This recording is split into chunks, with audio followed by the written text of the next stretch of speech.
we're live. What's up, y'all? How are you guys doing? All of my happy Sandy Bagers. Good to see y'all again for another Sunday afternoon, Sunday evening, I guess. Afternoon for some of y'all, evening for the rest of us. It is fantastic to have y'all here. Come on in, make yourselves comfortable.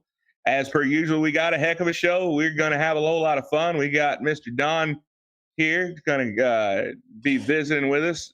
By popular demand, he had a ton of y'all ask us to have him, and he was kind enough to join us and to come on and slum with us normal folks over here. So we certainly appreciate it. And of course, you guys know we always have the illustrious Soder McSoder. How you doing there, buddy?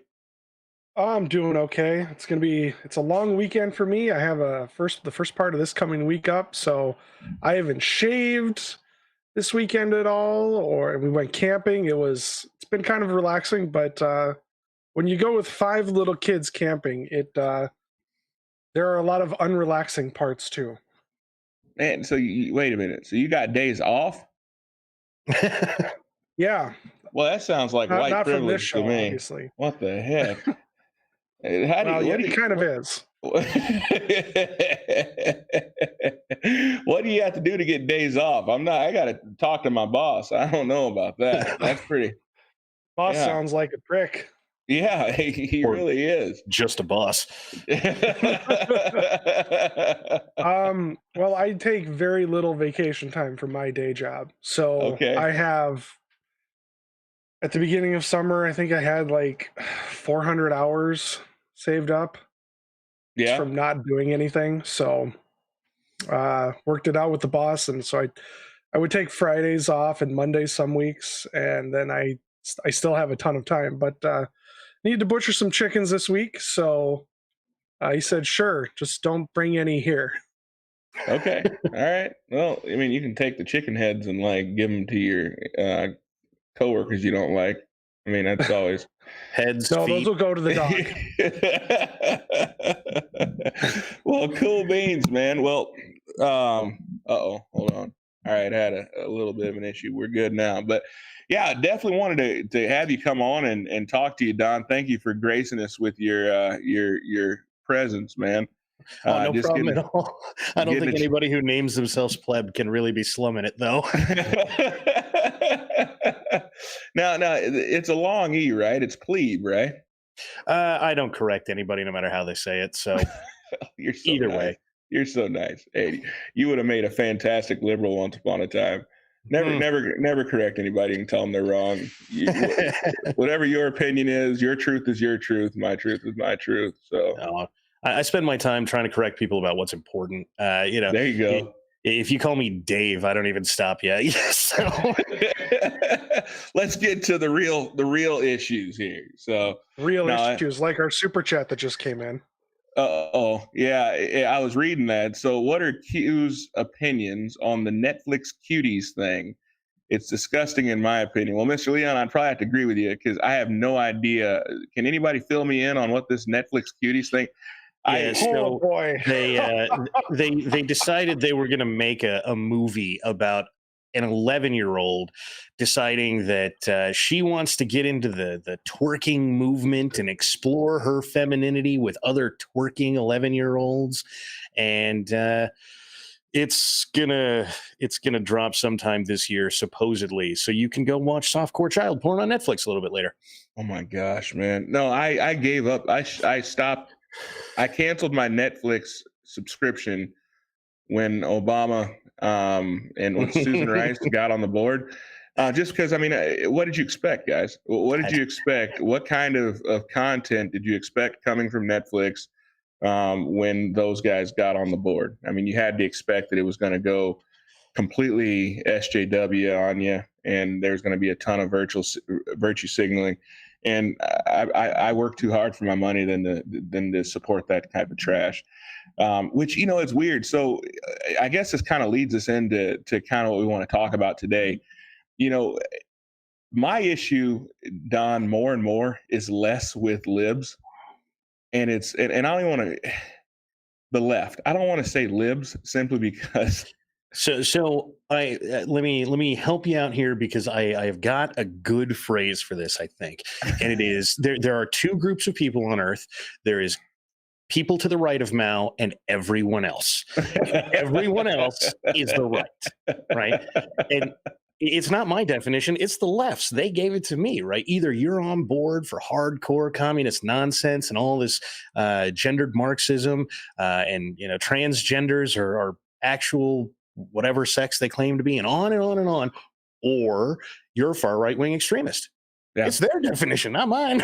Well, and the silly part about it is this, man. So I was having dinner with a very good friend of ours, and his wife is European.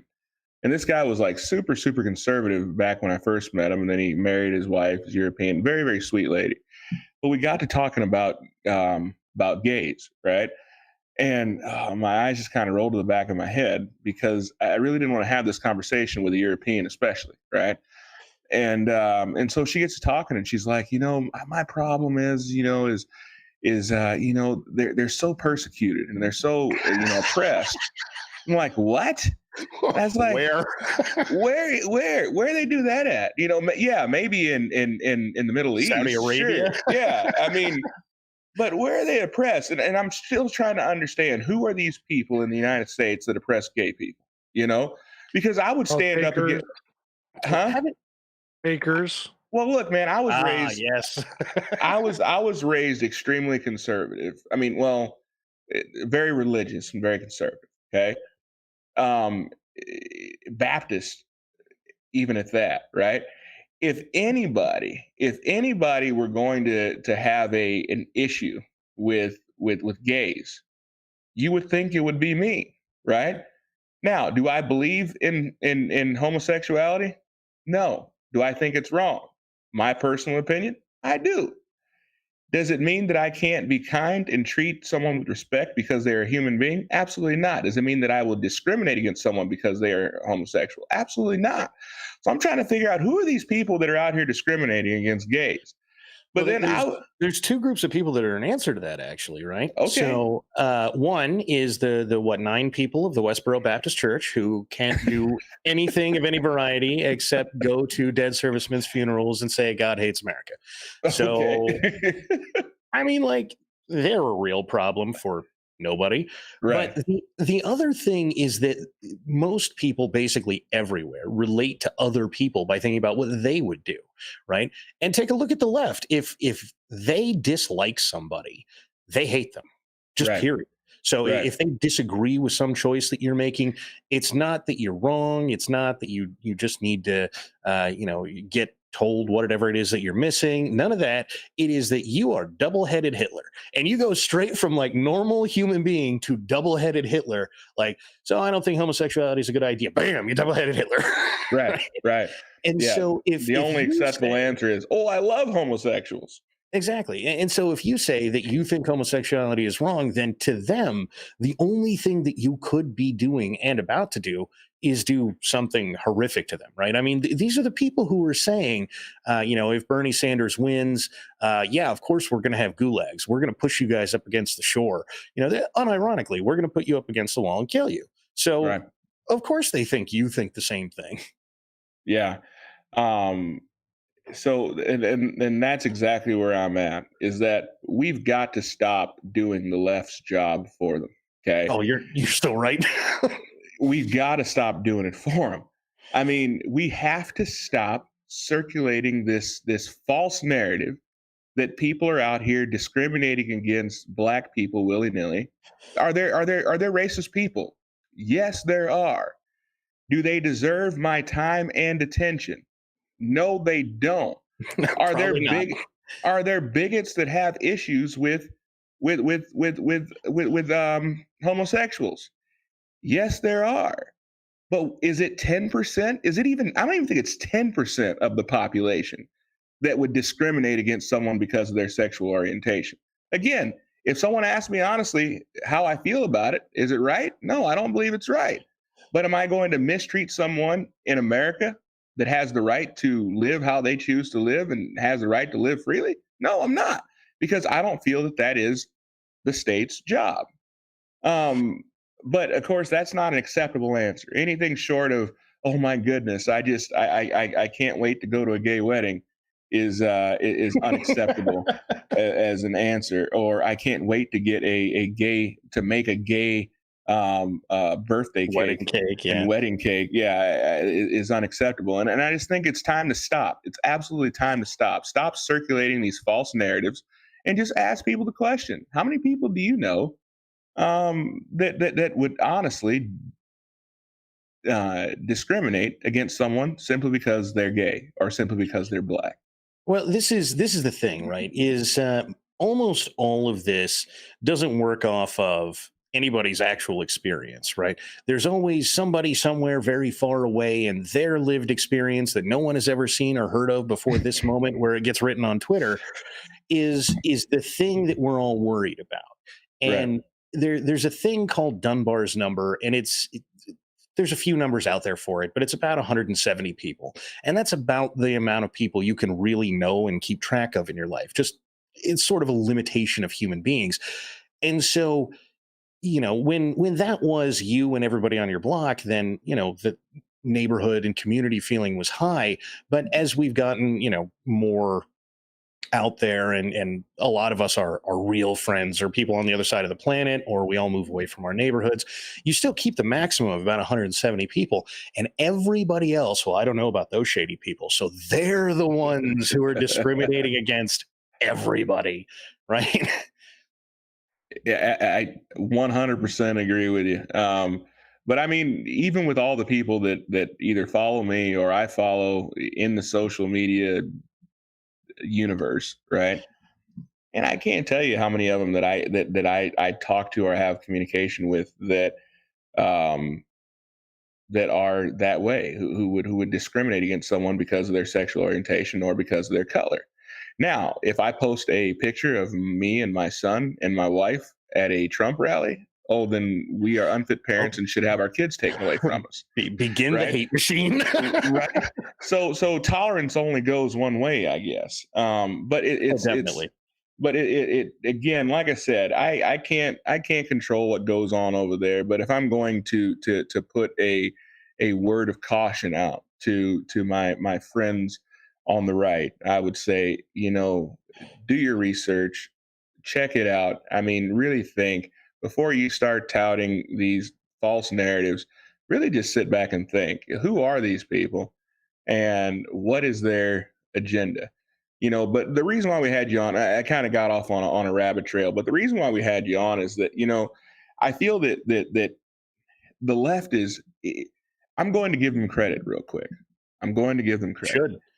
They are fantastic strategists and they are fantastic fighters, and die hard.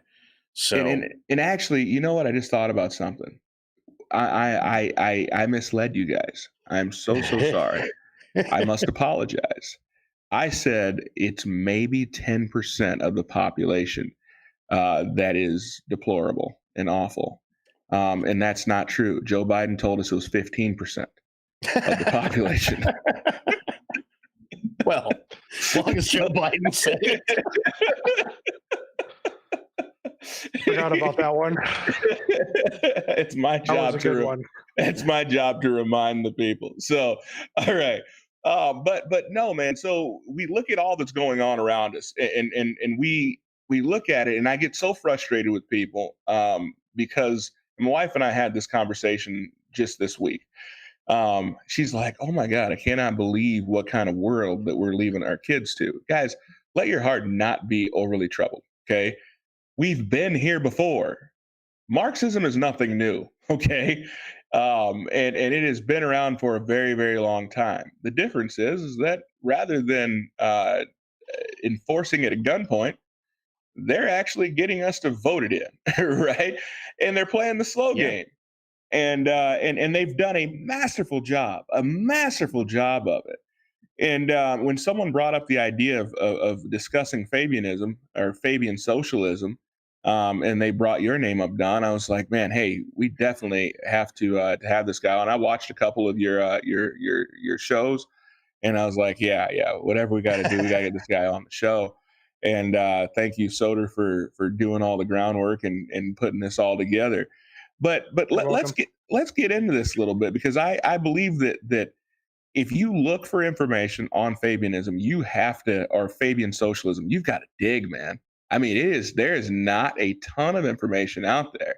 You get some really basic stuff real easy, but it's if you want real information about the Fabians, it takes time and quite a bit of it. They wrote a manifesto in something like 1890, and it is 90% of what you'll ever need to know about Fabianism. And as soon as I can find wherever I stored the freaking link, I'll get it to you guys, because it's truly ridiculous. It is 50% the Communist Manifesto, as sort of you would expect from socialists. And then the rest of it is sort of like tactical reasoning. It's not, George Bernard Shaw opens it with this big, long dissertation about landlords and how we all know that landlords are just stealing the work of stealing the creation of the proletariat, and how what we need to do is convince the proletariat that they know this too, because they already know. And he's got this really kind of esoteric description of how that works, even though it's never worked that way. But at the end of it, we're not going to be able to just go to the proletariat and say this, because they don't believe it. So what we're going to have to do is convince them in a way that is not us talking to them, because if they hear us, the socialists, talking, then they're going to know that it's socialism. And so we can't do that. So either this needs to be passed in law, and preferably very slowly, so we don't just seize all of the houses. We make it more difficult for landlords to have houses, and that makes everybody upset with their landlords, and then they know that landlords are a problem. And from there, we can go in and get people who are upset with their landlords to decide that there shouldn't be landlords anymore, because they're all such incredible garbage. And I went, that's really underhanded, man. But it's brilliant, though. Let's be honest. It's brilliant. It is the long game. It is chess, not checkers. That is a fact. They are. You can tell from their writings, if you read enough of them, that they don't think this is going to happen in their lifetime. And right. Evidently, rightly so. They think this is going to take them maybe a couple hundred years. Now, we're about halfway through from the time that they wrote it, and they seem to be doing okay. So they might have been right. But the other thing that's pretty relevant here is they're not talking about Soviet Russia. They don't care. They think that'll take care of itself. Revolutionary socialism worked in one spot, but everybody else seems to not like it, and it seems to cause real problems. So they start developing other tactics, and I think the most insidious of them is permeation. And the sum total idea of this is just truly disgusting, in my opinion, because what it comes down to is that they, at the time, had a lot of the British Parliament, right? And not enough to get anything done, at least not when they wrote it. After World War II, they had a lot of power. But at the time that they were writing this, they were saying, look, there's some of us in there, but basically if we propose anything, the classical liberals is who they frame as their enemy, show up and go, you're just a bunch of socialists, shut up and go away. And then everybody says, well, you're a bunch of socialists, shut up and go away. And right. So instead of that, they went out and started like buying everybody dinner, and they would just talk to them about whatever it is that the Fabians wanted. And so if they wanted regulation of, in the case of landlords, right, they would say, I heard this really terrible thing about this landlord over here. He has a burned out house and he won't fix it. And they would go track down these stories. You can still see the left doing this today, right? They find some terrible story, and they don't start out with whatever the massive regulation is. They just start talking to people until everybody goes, oh my God, that's really terrible, and we should do something about it. And then they don't propose the law. They just go, you do know we're the government. We could fix this, right? And they wait for someone in their eyes, a right-wing politician, to propose it. And then they don't even necessarily support it, right?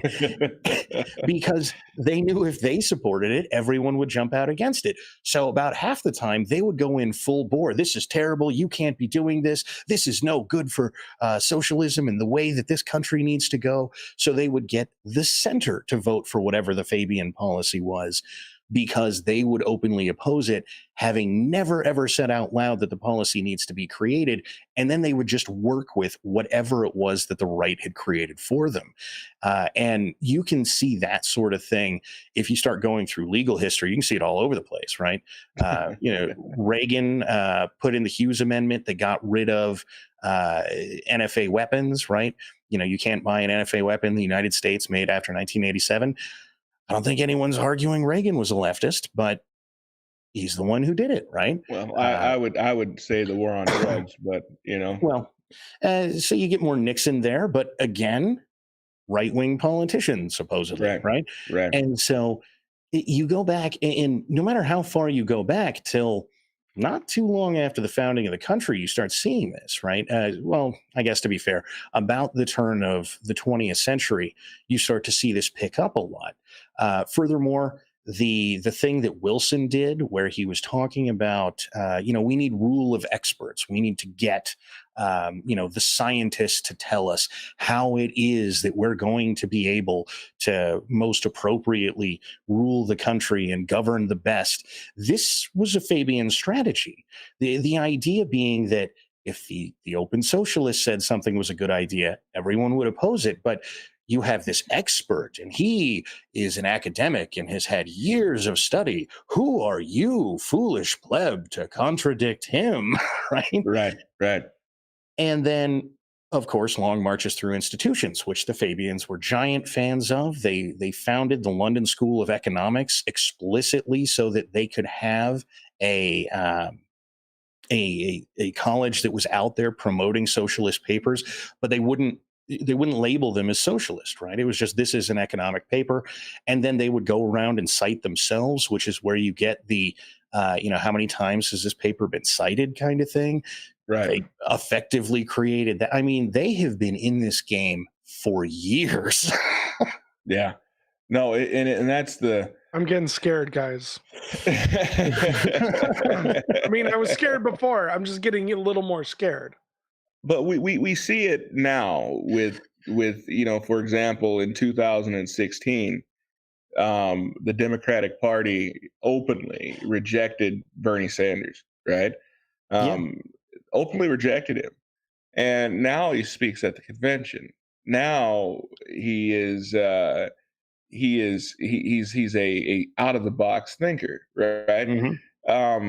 And so you're absolutely correct. Now that the people are pushing for those things, I mean, I'm going to piss some people off, but as much as I am what makes me different, guys, if you guys want someone who's just going to tout the red line to you, go somewhere else. You're in the wrong place. If you want pure 100% unadulterated truth, then you're in the right place. Stay tuned. I voted for Trump. I probably will vote for Trump again. But when we start giving universal income, right? In the form of the form of $600 a week, right? When we start printing money in order to send out stimulus checks, I mean, we're doing exactly what Bernie Sanders wanted, right? So, I mean, I'm only bringing these things up because you're absolutely right. They use us to push their own policy through, right? Yeah. And so, and it's again, I hate it. I absolutely hate it. But oh my God, when you actually go back and you read it and you watch what they have done and the slow game, you can't, if you are a fan of strategy, you can't help but be amazed. There is no limit to the credit that they should get for planning long game views. One of the most inaccurate things the right ever says about the left is, they don't know what the long game is, and I am staring at Time Magazine printed an article, I don't know, a couple of months ago, right? And that article is that somebody went back through presidential records to FDR, and they pulled out all the Medicare, Medicaid paperwork and started looking through the notes. And when that was sold to the public, it was sold as, hey, look, we're just going to take care of grandma and grandpa. No, nobody wants to expand this. No, nothing, blah, blah, blah, blah, right? And then you go look at their internal notes and they went, oh, this is the backdoor entryism for socialized medicine. If we do this now, then maybe in 50 years, America will look at this program and decide that it is indeed taking care of their elderly, and they'll know that it should be expanded to everybody. And you've got Bernie Sanders saying that exact same thing 60 years later, word for word. Everybody loves Medicare. It's just great. And so we should do it for everyone. Medicare for all. Holy crap. 100%, man. 100%. We look at look at where the teachers unions are, right? Mm-hmm. And I know that was a big push for them but that was Marx, Karl Marx himself. I mean, in the Communist Manifesto, he saw the taking over and nationalizing schools was so very important. Oh yeah. And we wonder why our kids are going to schools and being turned into little socialists, right? We send our kids off to colleges, and the more exclusive the college is, the worse it is. The more socialist they come back to us, right? Oh yeah. It's by design, people. It's by design. We are there, and so this whole idea of Fabianism, man, the more I've researched and the more I've looked into it, the more, like I said, I hate it, but the more impressed I am. I really am. The more impressed I am. So I don't teach my students socialism. I push capitalism. And that's exactly what a Fabian would say. It kind of is, but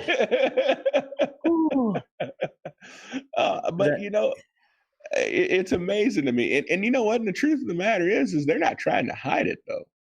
I guess they're hiding it in plain sight. These days, we're running into the same war that the left always has, right? So if you go back and you look at the formation of Soviet Russia, we all know about the Bolshevik Revolution, at least that term, right? That the Bolsheviks were out there, they ran a revolution, and they took over Russia and created the Soviet Union. What really nobody talks about is the Mensheviks. And the Mensheviks were much more the Fabian side. I mean, they were still sort of revolutionary, but they're the Fabian side of revolutionary, right?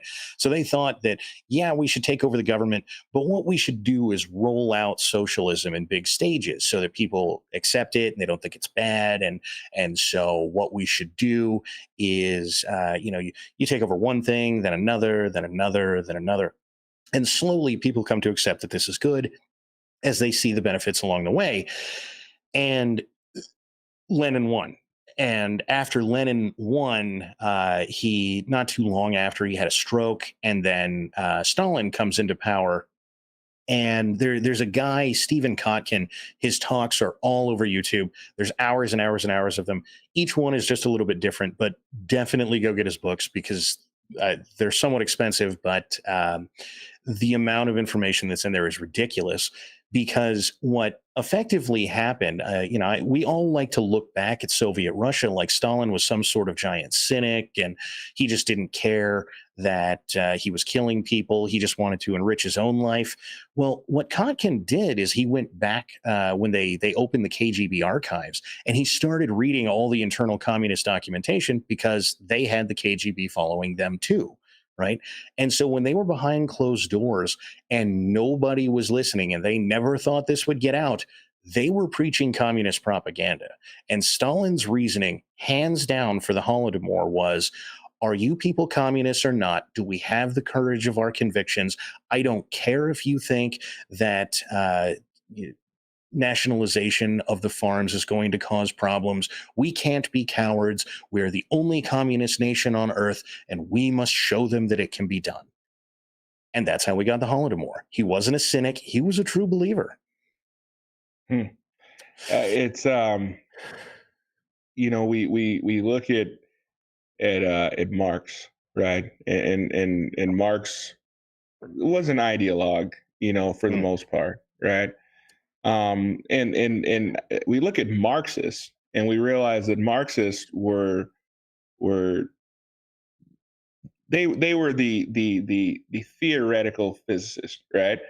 The people would sit and they would think, man, if only, but they had great theories, right? But it seems that Lenin put muscle behind it, right? He was a man of action, right? We're going to actually put this to, we're going to make this work. So Lenin was a lot more measured than we give him credit for. And a lot of the reason for that is just that we didn't, I mean, they opened up the Soviet archives something like 15 years ago. Mhm. And so, to the best of my knowledge, the first person to have sorted through them is Kotkin.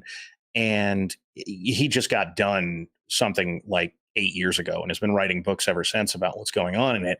His third one isn't out yet, but he's got 2 books about it. And the first one is as much about Lenin and Tsarist Russia before Lenin as it is about Stalin, despite that he is writing a Stalin biography.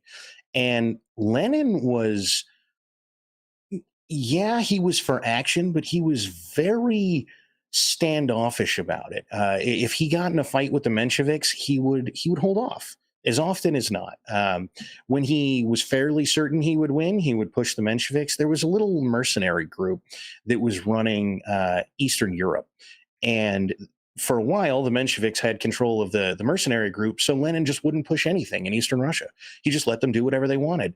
And then one day, one of his advisors with a very Russian name that nobody knows and I'll never remember walked in there and said, "Hey, how about we pay you more?" And they went, "Okay." And all of a sudden, Lenin was for pushing heavy socialism. This is around the time they take Poland, right? And so it's important to keep in mind when we're thinking about these people that the socialists have been having this war. I mean, that was 1918, right? That's 100 years ago. They were having this war internally, and they're still doing it. And most of what we see when we see them fighting with each other, you see the AOCs versus the Joe Bidens. Biden is effectively running the Menshevik plan, where AOC is out there running the Bolshevik plan, right? And Sure.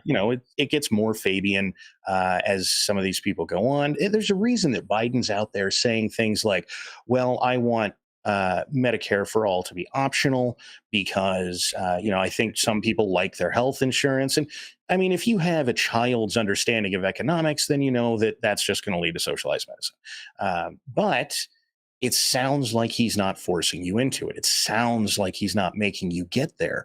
And so you have, again, the more Fabian, the more Menshevik kind of action of roll it out slow, get people to accept it on their own.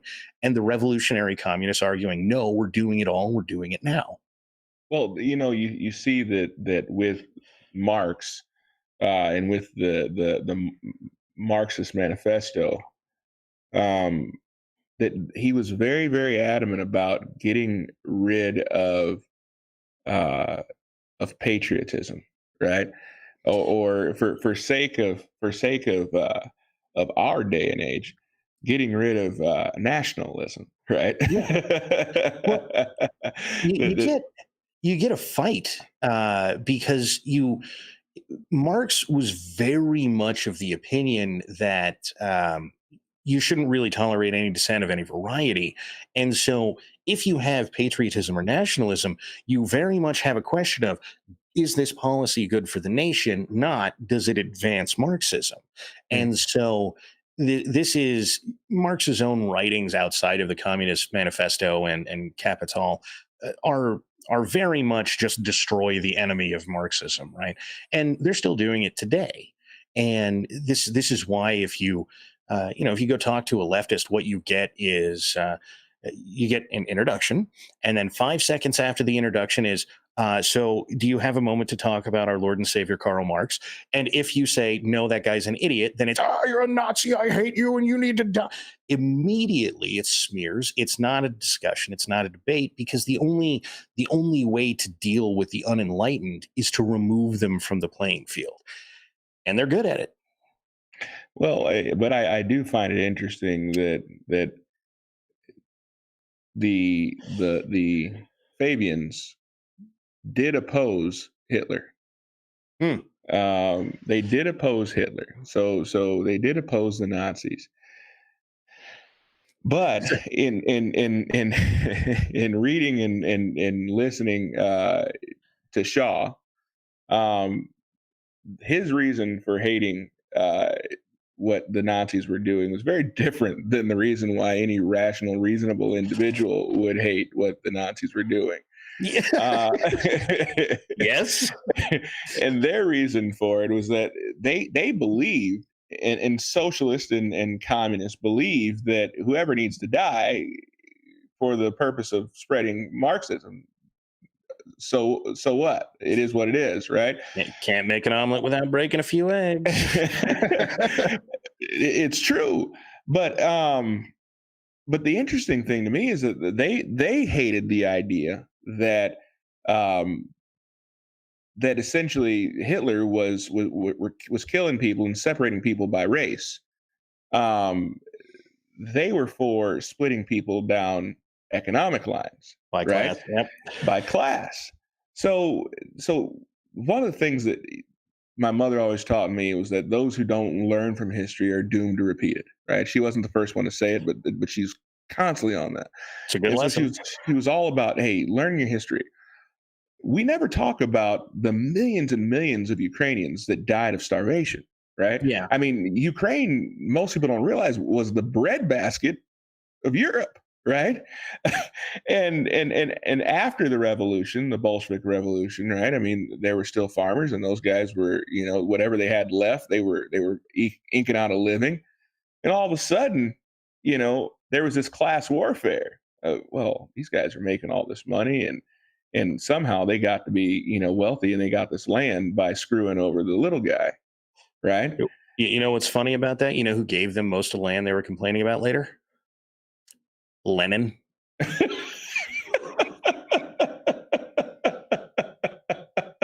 You can't make this stuff up, right? Nope. But starting this class warfare, starting this argument that these people are only successful and these people are only wealthy because they have stolen from the people. They have taken the people's resources, and therefore it is not only our job, but it is our God-given right and duty to take it back from them. Does it sound Bernie Sanders much? There's an important thing to stop and really harp on for a minute there. That level of conviction, that is where they are coming from. They absolutely believe that this is, I don't know how else to describe it besides a divine, this is the Spanish Inquisition level of I am righteous in doing this. And so for the right everywhere, you need to understand that this is the crusade. This is a holy war. And their religion is not something they will be talked out of. This is not a conversation. This is a war. That's how they're fighting it. And we need to stop pretending like they're people who are just wrong. We need to stop pretending like, oh man, if I just told them that 40 million people starved under Stalin and 100 million people were killed or starved under Mao, then they'll suddenly get it. Because their answers range anywhere from none of that happened, it's a capitalist lie, to, well, even if it did, who cares? It's sick, but they were doing the right thing. Right. Well, exactly. They weren't. They weren't kind of like how lifers are given the, well, you don't actually care for children because you let them stay in abusive homes, or they're going to be born into abusive homes, or they're not going to be able to be fed because their parents are too poor. And when so that isn't what we adhere to or think. No, nobody believes that, right? That's what their argument ends up being, is that this, well, you don't really care. Well, yeah, you don't really care about this 40 million dead people. Exactly. And, show me the pro starving and beating children lobby, and then we can start having a discussion about who does or does not support it. It obviously doesn't exist, but that right there, that's the swing at you, right? If you're pro-life, it's not that you hold some conviction. They are tearing you down. They are destroying your idea. They're not having a conversation with you. They are there to break you. And if they can't break you and convince you to move to their side, they want to take you out of the field of play. You're a far right wing extremist.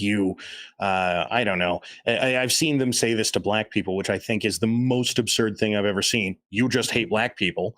And, every single time they do, whoever it is that they're talking to is like, seriously? they call me a self-loathing Uncle Tom. So exactly. But it's interesting because, I've never received more hatred. I've been to Trump rallies. I've been to Republican conventions. I've been to a lot of different events. I've never received the level of hatred or been hated as much as I am whenever I am dealing with the left. Oh yeah. Because this is a fight for the mind of the people, right? This is a fight for the mind. This is a fight for to completely revolutionize the way people think, right? Yeah. How you vote is they want the vote, but if they can change the way an entire generation thinks, they've got it made. They absolutely have it made. So that was, it's been coming up a lot lately. Thanks Call of Duty, good looking out. The Yuri Bezmenov interviews, right? He talks about you need to get into the schools, you need to teach the children, you need to get them to understand that this is a good way of thinking, a good way of behaving, and from there you will create activists within the next generation. And we are currently experiencing that, right? We taught children when I was in school, that you need to feel bad for poor people, that all of this racialized ideology was a good thing, that all kinds of stuff. And it's only been growing ever since. The Black Lives Matter educational content leak from, I think, last week is just pure Marxism. Every single word of it, every single lesson, it's just pure Marxism. Okay, let me ask you, since we're treading, we're both going to get deplatformed after this conversation anyway. The stream was already demonetized by YouTube. It was demonetized before we even got on air, but like 2 hours before we got on air. I blame UQ because you had me change the title. Well, you know Fabian. what, though? Hey, man, I'm that's fine. At the end of the day, there's not enough information out there about this stuff, and I feel like we have to take our job seriously of educating the people, because there's a lot of people who know what socialism is, they know what democratic socialism is, they know what Marxism is, right? But there are a lot of people, I guarantee you, most of the people that will watch this did not have a firm idea of what Fabian socialism truly was, right?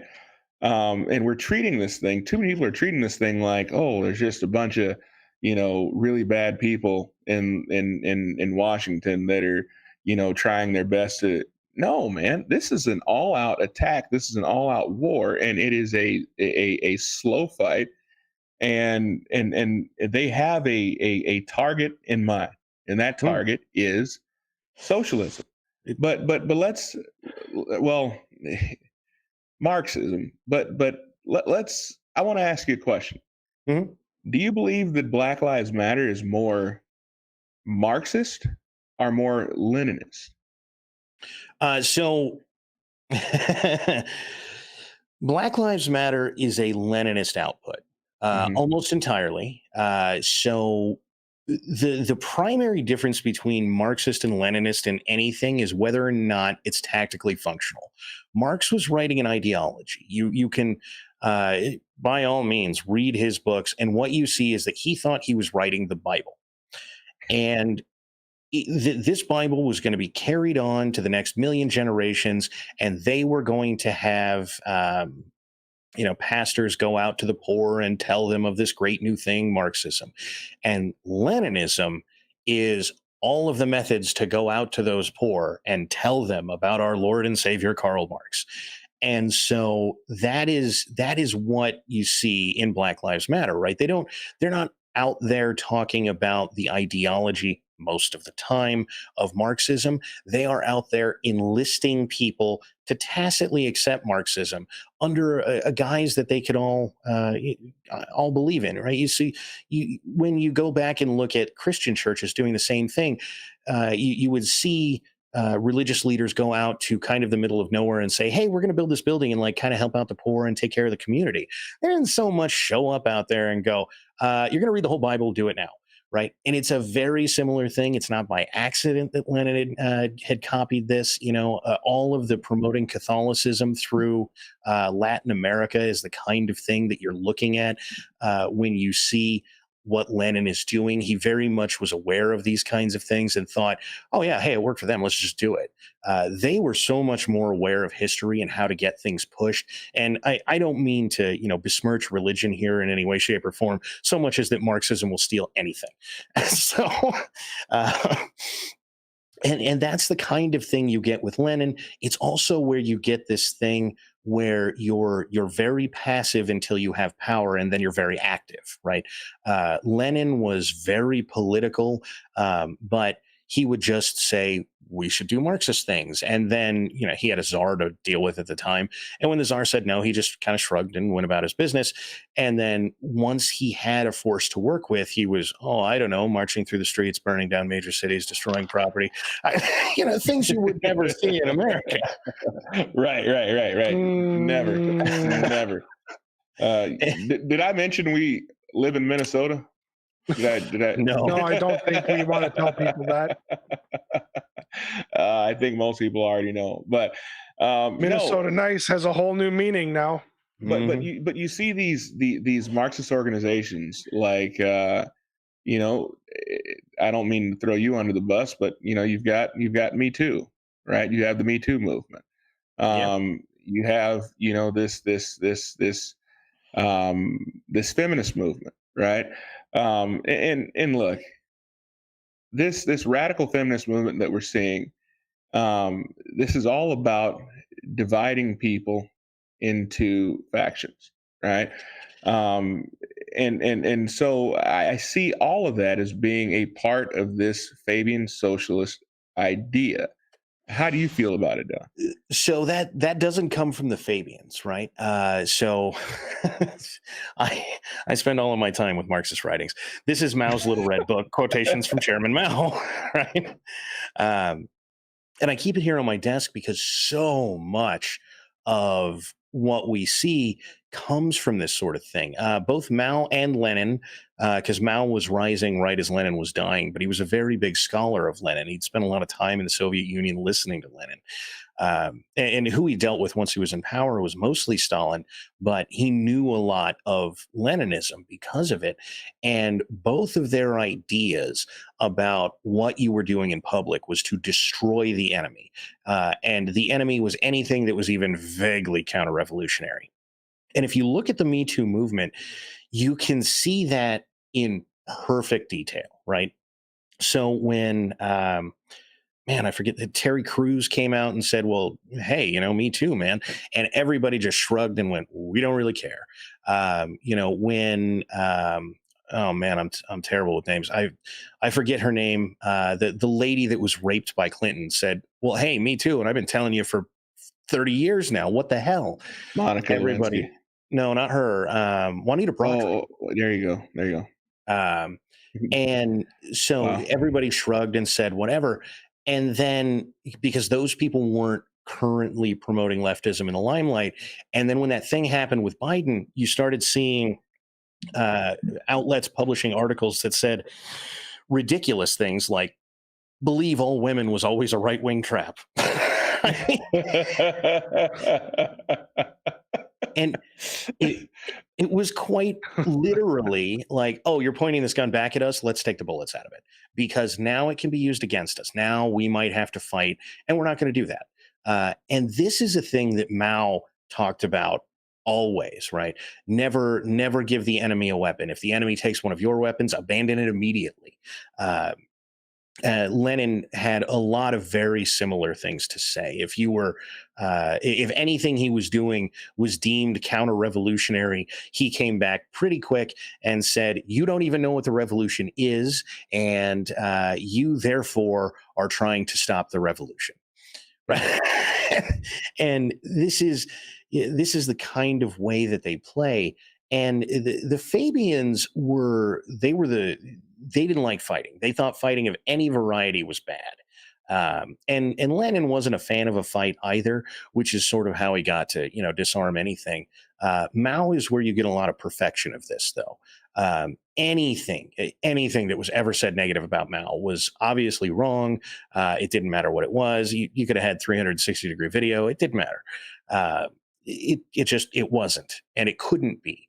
And so when he was disarming the people, he was doing that just a handful of years after saying that every Chinese communist needed a gun because that would be what promoted the revolution and what would keep the counter-revolutionary forces at bay. It sounded very much like a communist phrase, Second Amendment. And yet just a handful of years later, he's disarming the people, right? Right. And so he, of course, never said that. And then when they wrote, the Little Red Book here, and distributed it across the United States in the 60s, it said, hey, stop voting for gun control because you're going to need to fight the capitalists. And those kinds of things are much more Maoist and Leninist things than they are Fabians. Fabians are their outputs are going to be things that you see anytime that the left is parading a very sad person out in front of you. This happened with the Affordable Care Act. There was that lady that was she was a realtor or something like that, and she didn't have insurance, and she'd been fined for years, and then she got breast cancer, and now she was bankrupt. And that's Fabianism, right? Mm-hmm. They don't want to be fighting you. They want to see, look at this terrible thing over here. See how we need to fix that. If they're fighting you, that's Lenin and Mao that you're dealing with. So is that why they opposed the British sending troops into Russia after the revolution? Well, they opposed the British sending troops into Russia after the revolution because Lenin didn't have control of the Red Army. And he was pretty sure that if the British sent troops in, they could conquer all of Russia because he had no capability to direct fighting them.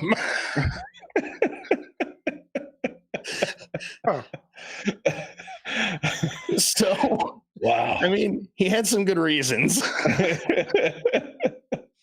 No, man, it's just amazing. Again, I'm not a leftist fanboy. But you have so much more respect for the enemy when you truly realize the level of thought and the level of intention that we're dealing with. If you don't respect leftist tactical acumen, you will forever be doing this losing gracefully thing that the right has been doing forever, right? Mm. They're just wrong. No, these people are malicious and they are coming for you. Stop pretending like this is a discussion. It isn't. It's a war, and it's been going on basically since Marx wrote the Communist Manifesto. And we need to act like it, right? One of the, I think the very first, I got a little series on tactics on dealing with the left.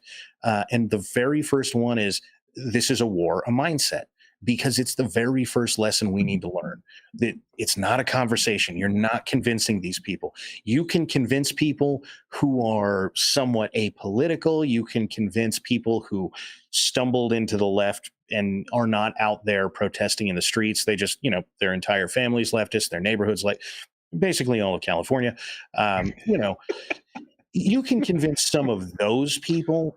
But this idea that you're going to go to Bernie Sanders and give him Basic Economics by Thomas Sowell you're wasting your time. And he doesn't care. He is in this for the fight, and he has been since he got kicked out of that commune back in the 60s or whatever it was. So where does collectivism fit into Fabian socialism? Everywhere. there isn't a way to deal with Marxism that isn't at least a little bit collectivist. The entire basis is the bourgeoisie versus the proletariat, and the bourgeoisie is just this ever shifting goalpost. At the time that the Fabians wrote their giant manifesto, they were the bourgeoisie. They were all very rich. They all were professors and that sort of thing, giant academics. Politicians of some variety. These are the bourgeoisie, by Marx's definition, for sure. But their answer was, well, yeah, maybe, but we're trying to teach the proletariat here. But regardless, from the very inception, you have oppressor class and oppressed class, and it doesn't matter really how what you plug into those two groups. As long as you have that, you're dealing with the Marxist fight. And it's so baked into culture at this point that everybody knows some way that this, the managers are terrible people because they're oppressing the workers, right? Nobody says that out loud, but it is the way we talk, whether we intend to or not. And that is a giant win for people like the Fabians, right? Because nobody says that you go to your boss and you say, hey, I'm willing to do this much work for this much money. And that's an agreement. And you both go on your way. No. Your boss is being a big jerk. And you didn't agree to this at the time. And okay, then quit. I can't quit because I have reasons. And yes, those reasons are good. But that is the question of, is life a series of trade-offs? Or is it utopian Marxist hell? I mean, heaven. No, I mean hell. And this is the kind of thing that the Fabians were really more interested in, right? So you change law very slowly. That changes the culture. When you change the culture, you can push for more law, because basically they were talking about the Overton window, right? If the far left of the Overton window is X, then as you push the Overton window to the left, well, now it's the middle, right? And now it's obvious, and maybe we should do all of this, and maybe we should pass it. And so that's the kind of thing that you're dealing with. And as to collectivism, I mean, you simply can't get away from it, right? The framing from the very beginning of bourgeoisie and proletariat was, there's two massive groups, and they all agree on everything. Man, I'm not particularly rich or anything, but I can't imagine how many poor people I've met, and they don't agree on anything, right? So, but this is the premise, and it's why you get what you get out of them. And in the world of, again, why things like Marx's Little Red Book here are so important. In 1938, Mao said that in the world of dealing with America, what we need to do, we being the communists of China, is back the poor oppressed black people, for it is only the white people who can oppress them, and we must inform the black people that this is the case so that they will help us fight the revolution. What are we on? 80 years later, Black Lives Matter.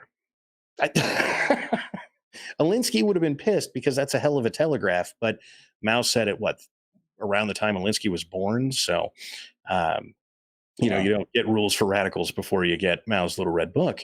And this is what I mean by they're insidious, right? That was quite literally what we need to do is drive up race hatred in the United States, because it's a good method of informing them of the class struggle. And I mean, does anybody think that was, Malcolm X was not doing his thing in 1938? Again, respect their tactical acumen. They knew what they were doing. That's amazing to me. That even if it takes 80 years, my mentor always taught me, you have to have a goal. You have to have a goal. You have to set goals in your personal life. Set goals. You need to have goals set for a month. For a week, for a year, for a quarter. You have to have your goals set out. But he said, once you become good at that, you should be able to have goals in 10 years, and have a goal set 10 years out. and he talked about how the truly successful people, like Steve Jobs, for example, um, didn't think in terms of year to year. They thought in terms of decades. Yeah. And we see that with these people here. They do. They think in terms of decades. They realize and fully accept that they may not ever see the outcome of the policies that they're pushing. Yeah. But they also realize that, hey, they feel anyway. I'm going to ask you this: Do you believe honestly they feel that they are doing God's work? Basically, yeah. Do they truly believe that? Yeah. So there's this thing that you keep running into in the writings of communists where they think that everything in the world will solve itself if we're all materially equal, right? So there will be no more jealousy, there will be no more rage, there will be no more violence, right? Because there's nothing to steal anymore because everybody is materially equal. So this is where the crime is a function of poverty thing comes from, right? I mean, you can be a poor person and perfectly honest, but apparently, according to these lunatics, if you're poor, you're clearly going to be a criminal because you're stealing, 70-inch high definition bread, and so this is the thing that they think they're doing is if we just evened it all out, all of the problems, all of the human nature discussion, it all goes away. But you do know that poor kids are just as talented as white kids, right? I do. For Joe Biden has told me. How is this guy still a thing? I really don't. I mean, could anyone else make it with this many gaffes? I mean, because you look at this and you think, oh man, how could he even be a candidate? But then when you realize how incredibly, what's the word I'm looking for? How incredibly purposeful that these people are. There's a plan in this, is there not? Well, I have heard two reasonable plans for this. One is that the left doesn't think they should beat Trump. So what they do is find someone that they're willing to throw into a meat grinder, and then they promote the next generation as everyone attached to him, right? So that's why Kamala Harris is up there. That's why all the other people that he has been out there promoting are out there. Lots of people that nobody ever heard of yesterday are now standing on a presidential stage. He is buying them name recognition if he does nothing else. If he loses that election, Kamala Harris was in a VP debate. His entire staff, his wife has been very public, right? And so maybe it's that. And the other answer here is that they think they have Trump beat so hard, but they really do believe all of this Marxist propaganda. So Kamala couldn't win on her own. But if you make her VP and you get Biden into the office and then you use the 25th Amendment to pull him out of the office at about the 2-year mark, Kamala Harris serves 3 terms, right? Because she doesn't serve more than half a term. So she gets to run twice on her own. And my sort of third option here is from myself is that it really is just that they believe the Marxist propaganda. Just that is the sum total of it, right? And so what they are doing is to try and get people to see that all of this progressive stuff would be a good idea. So even if Trump wins, it doesn't matter. The permeation is out there. All of these ideas have been talked about. They're now politically acceptable. So it doesn't matter whether they win or lose, right? You're getting into the conversation whether or not abolishing the police is a good idea. You're getting into the conversation whether or not socialized medicine is a good idea. You're getting in and on and on and on. And maybe that is my predisposition to thinking about the Fabians because I do quite a bit.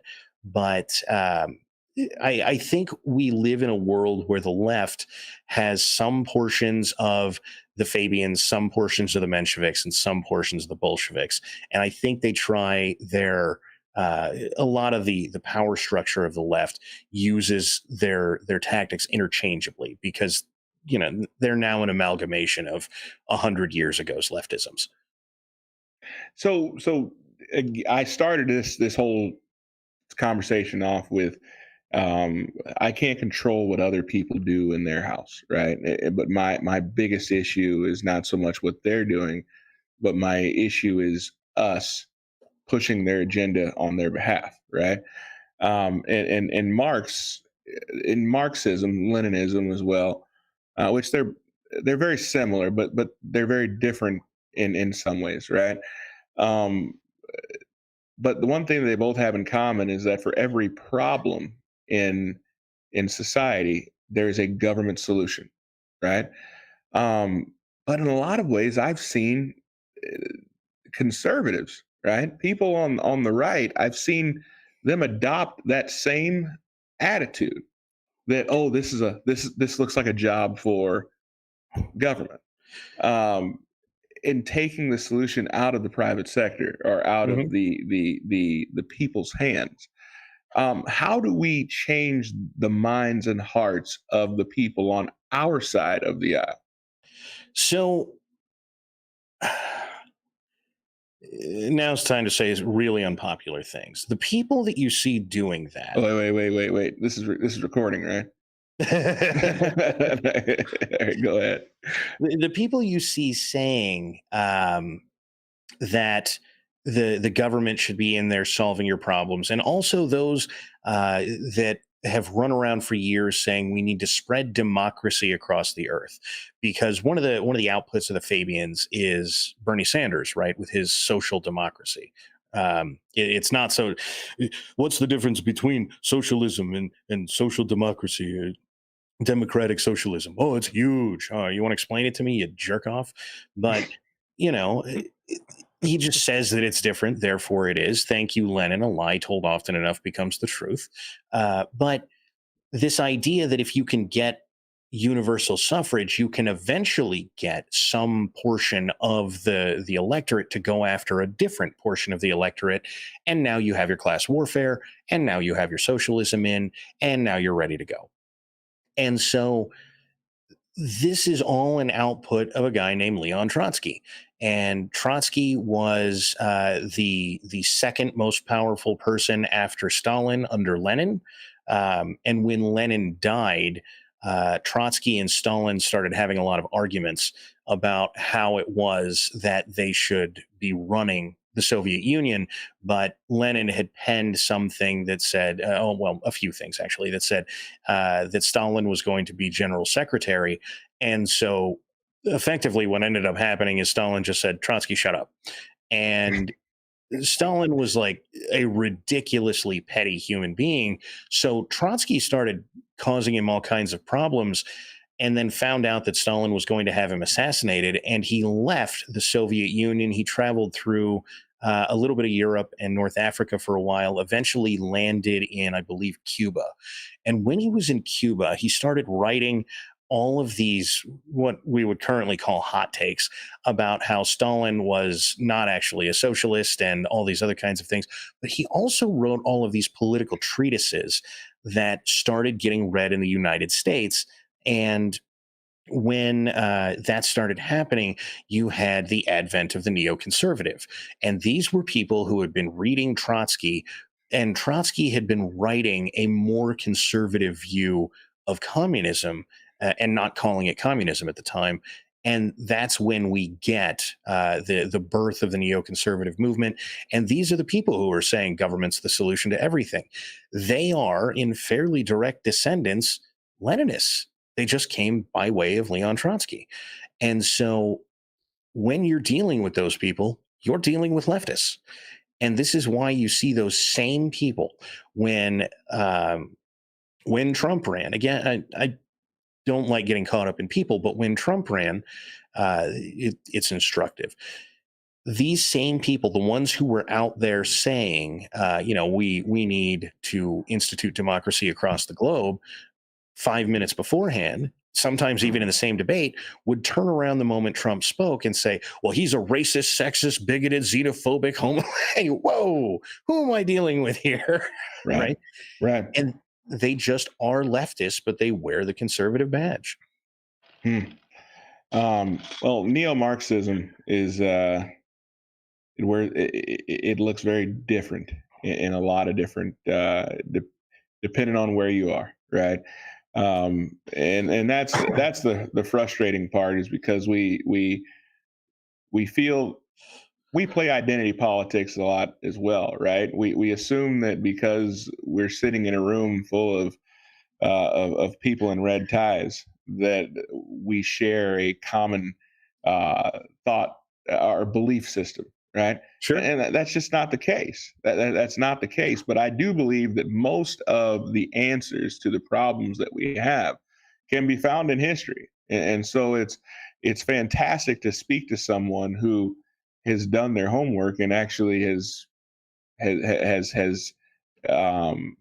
studied the issues or the problems of our ancestors, because that's truly the only way that we will know how to go forward, because there's nothing new under the sun, and I see history being repeated here, but that should actually give a lot of people a lot of relief, right? We've been here before, guys. Well, before you get relieved, a lot of the times that we've been here before, the next thing that happens is purges. I mean, don't run your life like the only thing that can ever exist is this fight against the Marxists, but don't relax, because they're not going to. One of those things that I spend a lot of my time with is low effort, high impact things. Because look, for most of the right, and by the right, again, I mean everyone to the right of Chairman Mao, most people really just want to be left alone in some fashion or another. Most of the time, that's what we're all looking for. I don't really care about this politics thing. It's not that important. It's not that big of a deal. So if you go out and tell those people, okay, what you need to do is get out in a big giant protest line with a bunch of shields and go fight Antifa, they're going to be like, yeah, so pound sand. Right. You know, I got burgers and a movie and a 6-pack of beer. Goodbye. And look, I don't blame them. This stuff is tiring. You know, you don't get this deep into this kind of nonsense without some days where, you know, staring at books that I'm reading going, oh my God, this is happening right now. And I already know what came next. You know, starving 40 million Ukrainians comes 50 pages from what I'm reading right now. And I know that, and I'm seeing it happen right here on the streets of America. And there is some real worry in there. And look, it's not a fight that's over. It's not a fight that we already lost. We are fighting from the losing position, in my opinion, right? Yeah. And so this is a thing that we need to accept. And so when we're out there and we're telling people, you know, you really need to get involved in this, low impact, high effort, right? So if you write politicians, one politician, 500 letters, right? So I don't know, however many you can get, a million letters, right? If you're talking about like a House representative, that person is shitting a brick sideways. Holy shit, what is going on that people are writing me 1,000 letters? You know, it's the same thing as crashing the congressional switchboard when Bush wanted to pass amnesty. It's the same thing as you know, there was somebody, I forget who it was in politics years ago, that was standing in front of something like 20 duffel bags full of mail going, people want me to do this. You're buying them political capital to get something done. And for each individual person, it's really low effort. And so one of the other things that I spend my time doing is writing form letters for these kinds of things, right? So look, if you don't have something particular that you want to say on the subject, but you do agree with the premise, go here, print this out, stick it in an envelope, sign at the bottom, whatever it is, and mail that thing. You know, you're in this for a stamp, an envelope, and a trip to your front door to put it in the mailbox. Make this as easy as we can, because look, it is a real risk for most people to come out and say, I am against Black Lives Matter. I am against Marxism. These people are getting fired. They're getting kicked out of their houses. They're having their children taken from them. It is a real threat to do open activist things against these people. So I don't blame anyone for not, look, they're not at your door right now. They're not currently coming for your children. So putting that risk on the table, that's a big ask. And so what we need to be doing, in my personal opinion, is doing those kind of low effort, high impact things, because it's specifically low risk things. And these are the things that I think are going to be things that we can actually convince people to do. Because what is the risk, specifically if I open a PO box, and I may very well, I keep meaning to, so that you can make the return address my PO box.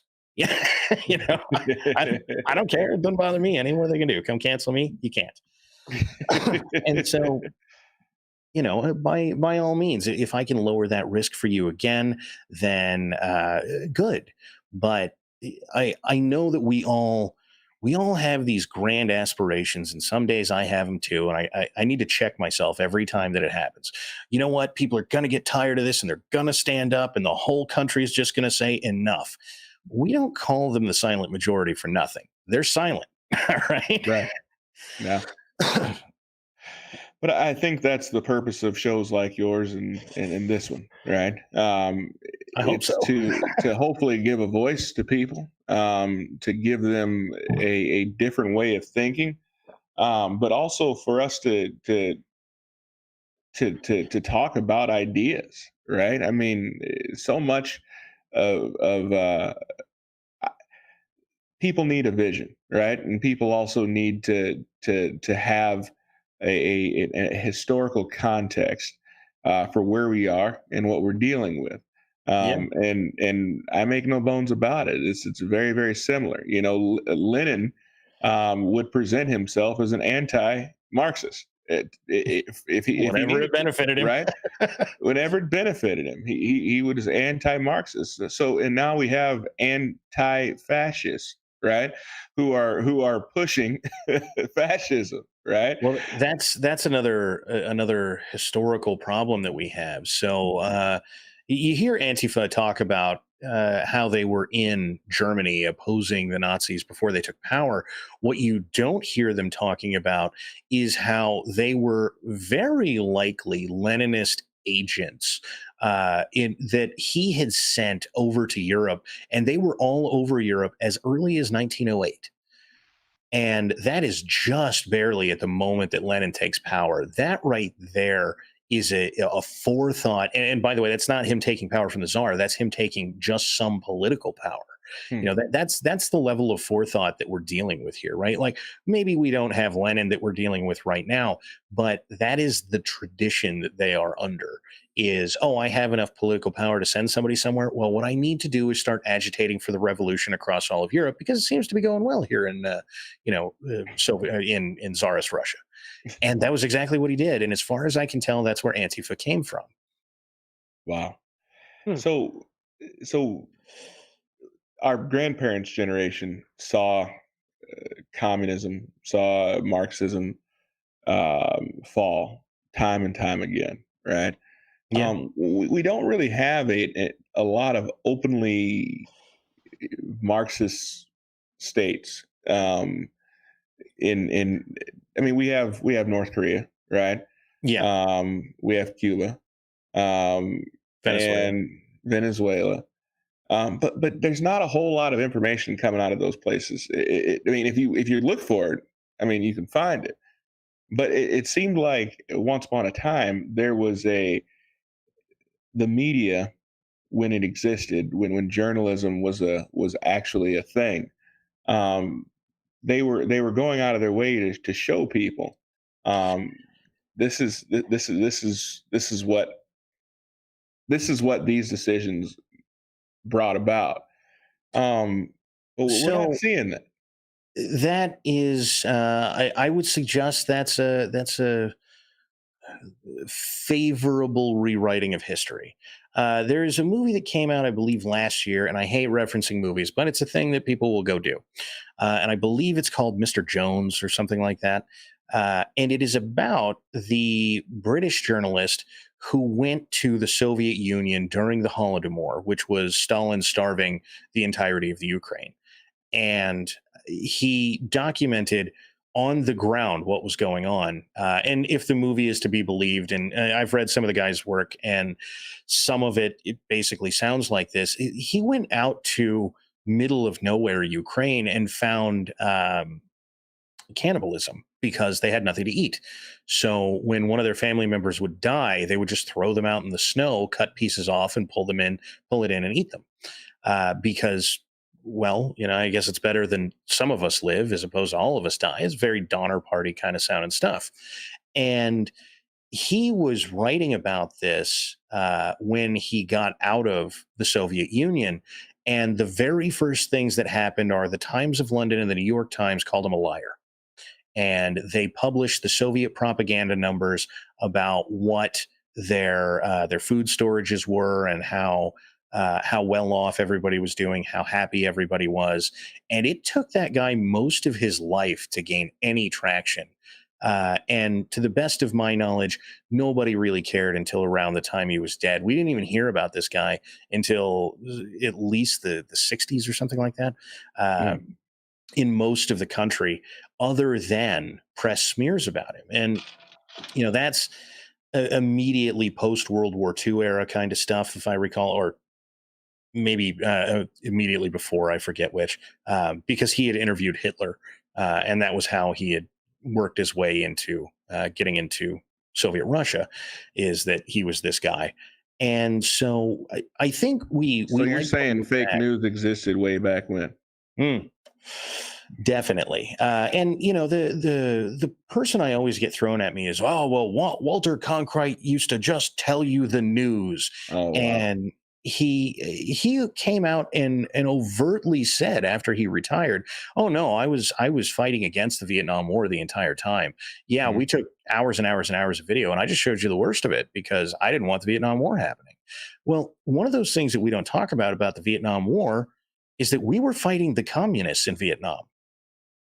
That this Walter Cronkite effectively said, I didn't want us fighting against communism.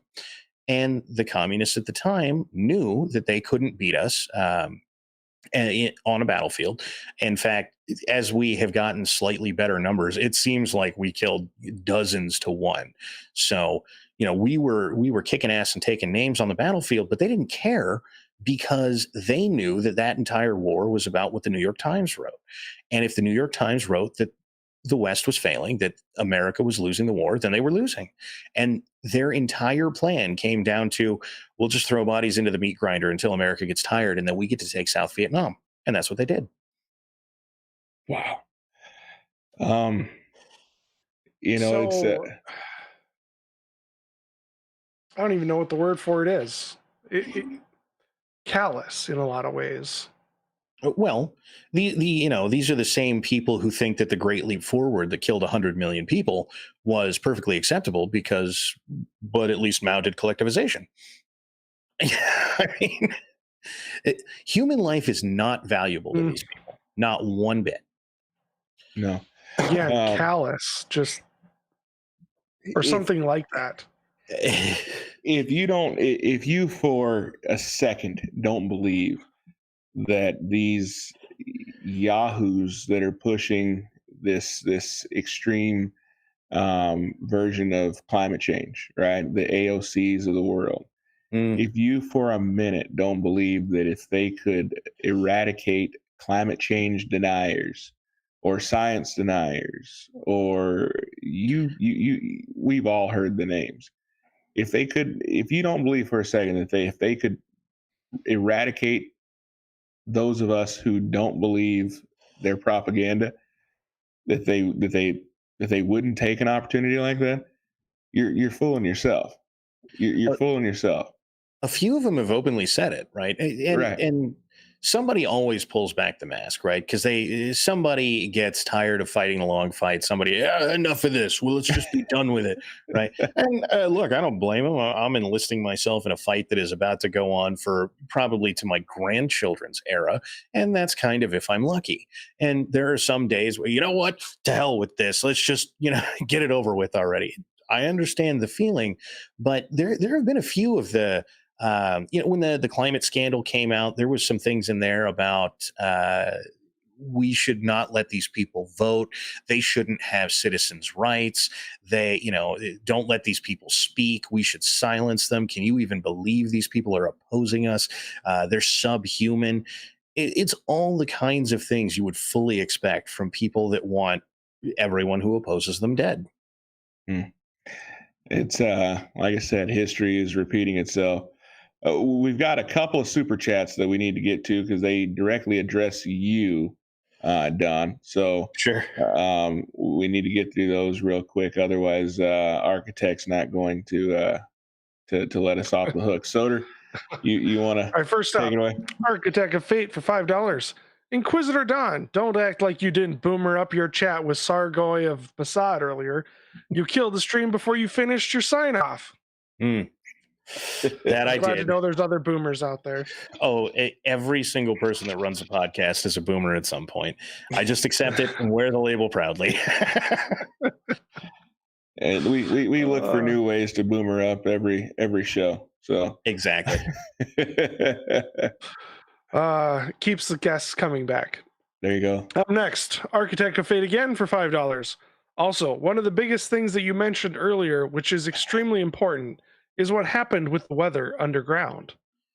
I always thought weather was up in the air, but so the weather underground was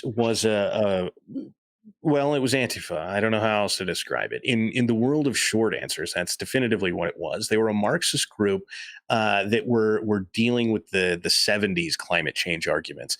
And they were running around the country, blowing things up, killing people, causing just mayhem everywhere. And it's a thing that we don't talk about at all as a country. It's like it didn't happen.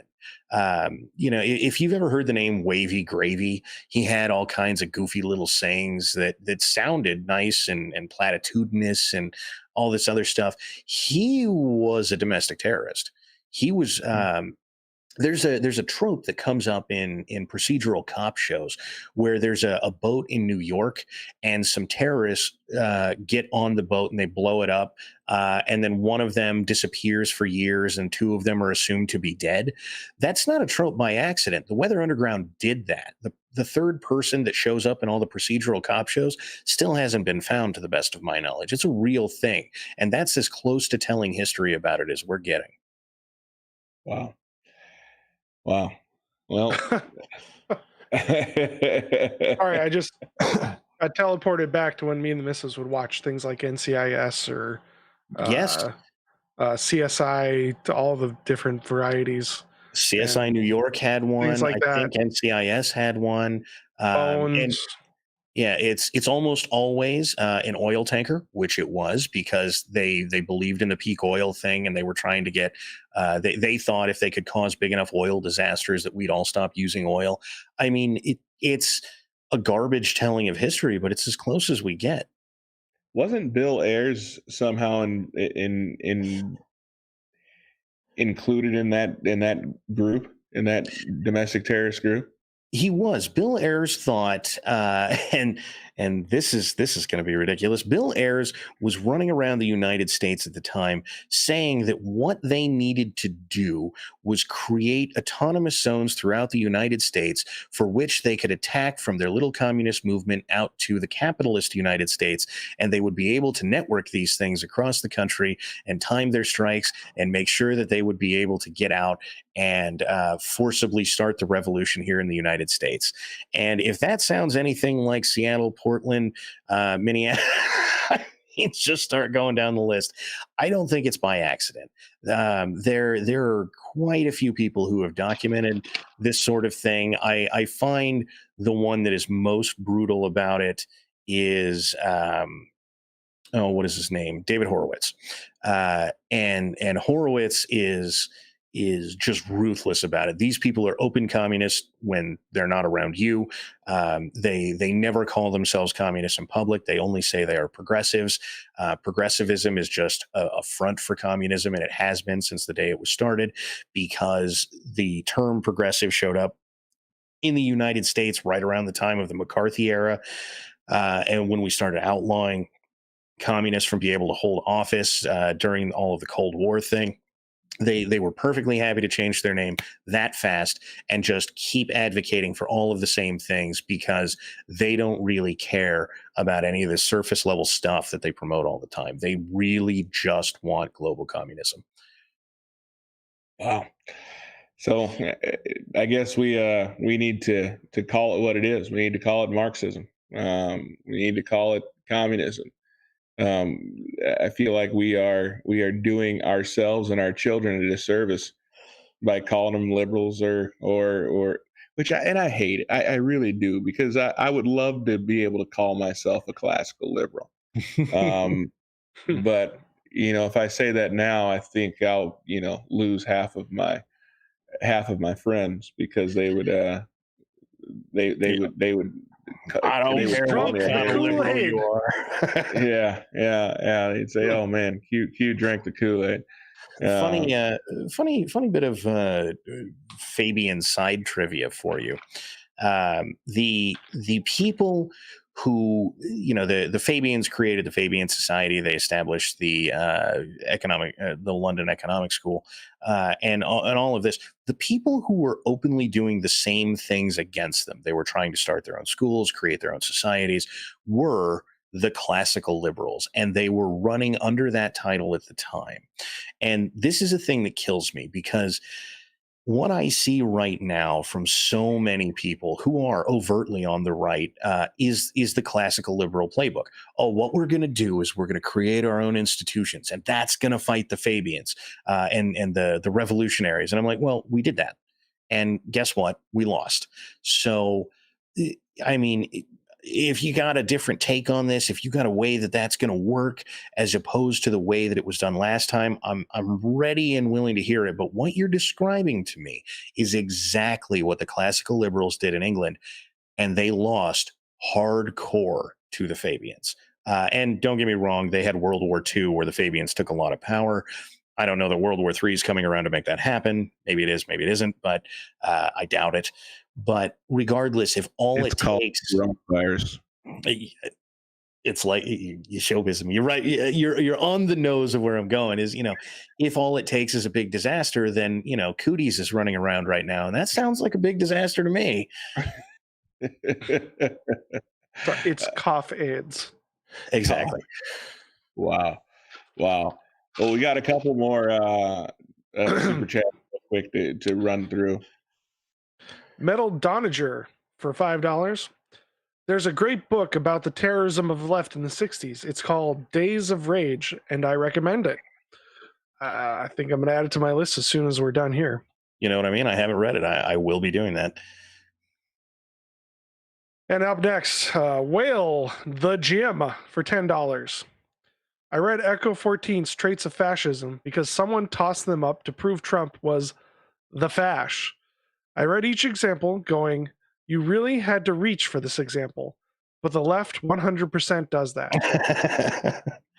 So there's a thing that is, if you listen to Kotkin a lot, guy I was talking about earlier, he talks about communism is dead, but fascism is not, because the elites of the world have decided effectively you can shear a sheep many times but skin it only once, right?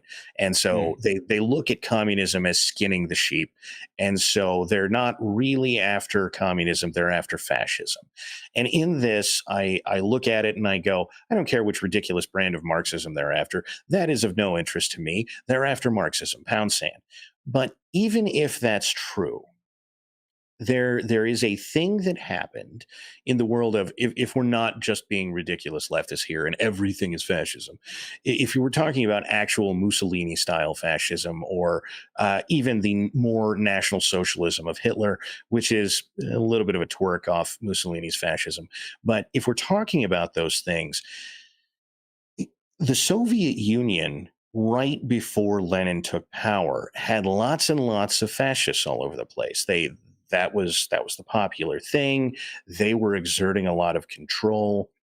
They looked politically poised to take over Soviet Russia before it was Soviet Russia. And then the Communist Revolution came and wiped them out. And at the exact same time, in Germany, The communists were running the streets. They were the ones that held all of the power. And then fascism arrived and kicked them all out. And so maybe Kotkin is correct. And the correct answer is the end goal here is more global fascism than global communism. And I'm perfectly willing to accept that as some hypothetical argument. But the method that they are getting that done is the exact same lesson we all should have learned from that Germany-Russia juxtaposition. If the communists are running the streets, then the fascists come in and kick them out. And so stopping the communists is still probably the most important thing, because even if Kotkin's right, then what we do is, if we let the communists go out there and create all this mayhem they're creating, then you get fascism next. So stopping the communists stops all of it. Okay, so would you care to explain the differences between fascism and communism? So it's a little more accurate to go between fascism and socialism. Okay. Because personally, while fascism doesn't describe communism as the end goal, the way that they talk about the utopian state, it's basically communism, but it's communism with a structure. It's not government-free communism. In fact, if you wanted a really good example of what it would sound like, if you read about Stalin quite a bit, it sounds like that. And so there's a very structured power organization, whereas Marxism says that it's not about structure. What we're doing is trying to erase structure. And so what you get is the fascists think that all the 5-year plans are good ideas, that they think that everyone is working for the collective good, and they just need some direction. And a lot of this comes down to, everything within the state, nothing without, right? And so the state will direct the culture as a whole. And this is basically what socialism looks like. The big difference is Mussolini in his original writings talks about how international socialism has failed. And so what we need is a way to nationally create socialism. And in the world of a book I am dying to find and cannot, Stalin once wrote a book called Socialism in One Country. That's not a joke. He actually did. No, he was not a fascist, but it sounds like it. But Stalin's argument was, well, socialism is only succeeding in one country, so should we give it up or just keep going here? And that is almost exactly what Mussolini's idea was, is that, like, look, anytime you try to do this global revolution thing, the workers don't rise up. And so, what we're going to do is we're going to create one nation worth of socialism, and we're going to tweak it a little bit. We're going to, this thing where everybody will be working towards the common good and that sort of thing. And so fascism, in my opinion, is almost exactly what socialism plays out to be. It is almost a much more realistic take on socialism than Marx wrote. Marx is very utopian and hoity-toity about how everybody's going to be happy. And basically Mussolini said, but they're not going to be happy. And we know that because we've seen it happen all over the place. So we're going to do it this way. And so when you get down to like real differences, practically speaking, there almost are none. It's all about dogma to begin with. And the fascists were much more realistic about what socialism was going to look like, at least as long as there were borders. I would note, though, that Mussolini said, well, we're not socialists. We are anti-socialism. We are for socialism, these socialistic practices in one country. But did I mention that fascists really like war? And so we should be having war with other states. And I went, oh, so global freaking fascism. No, man, that's fantastic. So is Trump a fascist then? No. I mean, that is patently ridiculous. Trump is what you get with the people that bought into the Fabians at one selling point, right? he is, and so many of our politicians like this are like this right now, right? So Trump thinks it's his duty to save the whole country because there's a virus. It's his duty to make the economy work. It's not, and a lot of his way of making it work is to get out of the way, which is very not fascist of him. But it's this kind of middle ground game where Trump is sort of a 80s to 90s liberal, right? Wherever the post-Reagan transition happened. He's very, very Clinton-esque in a lot of ways. He's not particularly right-wing about much of anything, except he seems to like mostly free market economics. I will say that he is as tactically minded as we would give most of the leftist credit for throughout this stream. And the thing that clued me into that. You really believe that? Yeah. So hear me out here, right? Okay. Yeah, I'm not arguing with you. I'm just okay. Go ahead. I'm curious. So get in your Wayback Machine and go back to 2016 when Trump said trade wars are easy to win, and every economist, every political strategist went, "You're a moron." Right. And so keep in mind that this is what's important to Trump. It's what he ran on. It's up till cooties was his big thing. And so we started raising tariffs on China, and everybody broke out all the righteous economic arguments that say free trade, stop doing this. What are you doing? And the thing that went almost entirely unreported is that China started raising tariffs on us. Yes, everybody heard that. But then they hit a certain point, and Trump filed a grievance with the World Trade Organization. And that grievance said, at the time that we all agreed to be in the World Trade Organization, all of our tariffs were X. And we all agreed that they would never be higher than whatever our tariffs were at the time. And China has exceeded the tariff level that they were when they entered the World Trade Organization. So if they don't lower them, it is your duty as a World Trade Organization to kick them out of global trade entirely. And this is where you started hearing President Xi has lowered his tariffs. Nobody reported why. They just reported that he had lowered them a little bit and seemed to be willing to work with Trump. And I went, yeah, I bet he's willing to work with Trump because Trump just said, you don't get to trade with anybody on the planet if you don't shut those damn things down. Now it's time to start lowering tariffs. By the way, mine were higher than they are right now when the U.S. entered the World Trade Organization. So I can keep stepping up the game, but you can't. Now, that's some pretty merciless tactics. So why isn't this being reported on Fox News? I have no idea. I mean, that again, the reporting of this,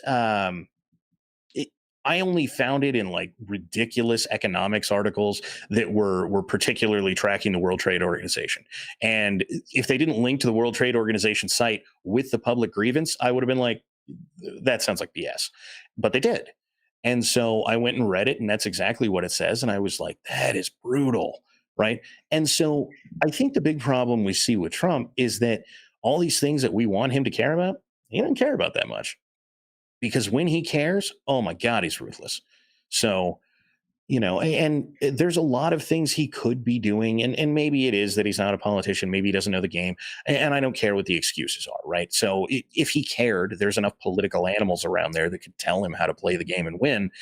So the only thing I can come to is that most of the things we're all hoping for, he doesn't care about that much because his flex is pretty legit when he wants it to be. Is that enough to get you to vote for Trump, Soder? No. Yeah, I didn't think so. We're still working on him. It's sort of backhanded complimentary, right? So, I mean, the reality is that when he wants it, he's rough. But if you're looking at things that he's not doing and going, well, then that means he doesn't want it. It's as much good as it is bad. I got a point there. Oh, shut up. But not up. enough to vote. Well, so understand that Trump is still very responsive to his base, right? I mean, we did go over this earlier. So the trick of this would be if we're going to try and get the White House to do things we want, yes, reelect Trump, because we know that when his base gets pissed, he turns on a dime, right? The take the guns, then due process thing. The internet was literally melting down for something like 72 hours until he came out and went, I misspoke, right? And then he still took our bump stocks, though. Yes, he did, right? But from a lot of his base was, who cares? Bump stocks don't matter. Whatever. Only idiots have bump stocks, blah, blah. And so his base didn't get angry. Now, if I had a great way to motivate Donald Trump's base in its entirety, then we'd be doing a lot of stuff that we're not doing right now. But at least it's an inroad. It's a way to get it done. And if we're trying to do the same thing with Joe Biden, then you better believe the attempt to push him and make him move is almost exclusively going to be met with, you're all a bunch of Nazis. So the question is, do you want something that, as difficult as it is, as out of our reach as it is, we could hypothetically work with if we had a good way to motivate, or do you want to get called a Nazi? I've never been called a Nazi before, so I don't know what that's like. Well, you voted for Trump, but I'm pretty sure only Nazis voted for Trump. Okay. People have said so. There you go. Got it. There you go. I just called you a Nazi. There you go. There you go. It doesn't feel like I thought it was going to feel. I thought Oh, did you feel like your skin was going to change color and your hair was going to get all straight and blonde? No, I thought I'd get like this like tickle up my leg, but no, it never came. So,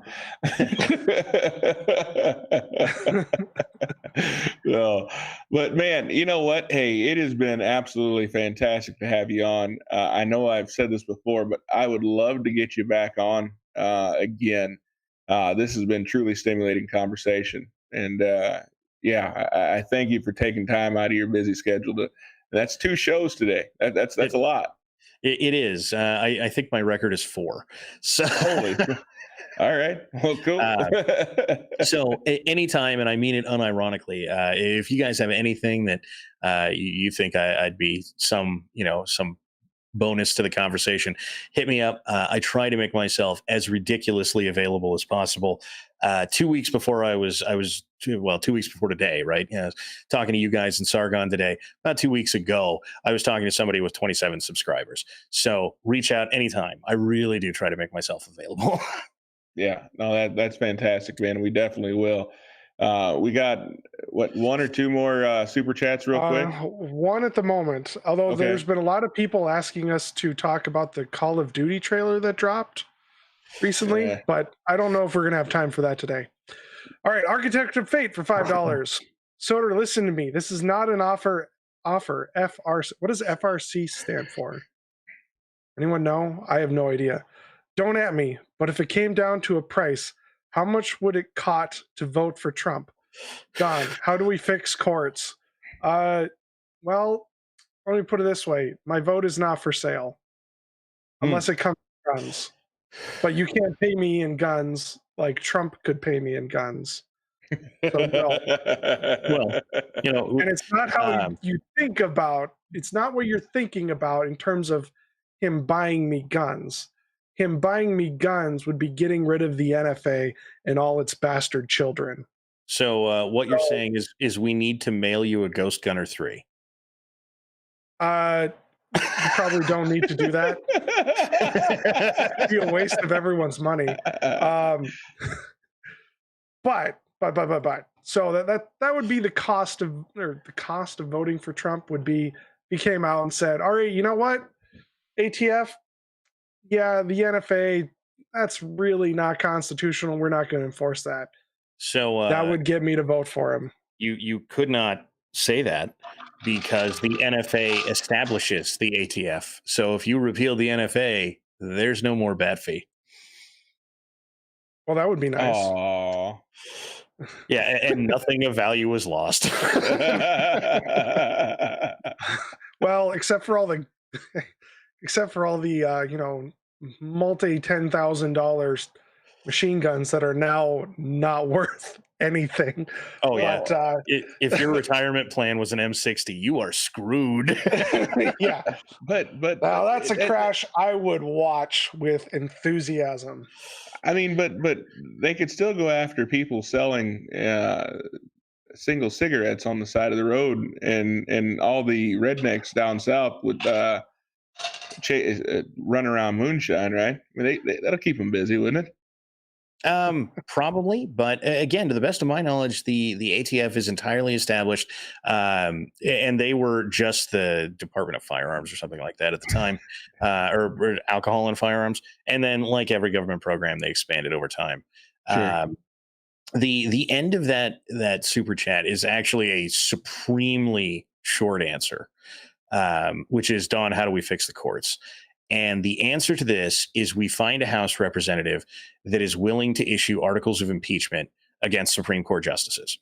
And I don't care how we get that done, but the next time SCOTUS kicks out some stupid ruling that is self-evidently constitutional, you introduce articles of impeachment against every justice that signed on to the opinion. And because impeachment requires a crime for the Senate trial, you charge them with treason. Oh my. Oh my, indeed. I think Soder got that tickle up his leg that I was looking for. No, I do not endorse. I do not endorse the killing of judges, of Supreme Court justices. The maximum penalty. Only of traitors. The maximum penalty is treason still a thing? Yeah.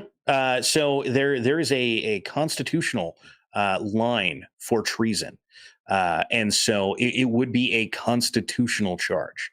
Well, I understand that, but I mean, there's been so many people that have been worthy of a treason charge, but I have yet to see anyone actually be charged. So, I don't know how Bo Bergdahl didn't get charged with treason. That is mind blowing to me.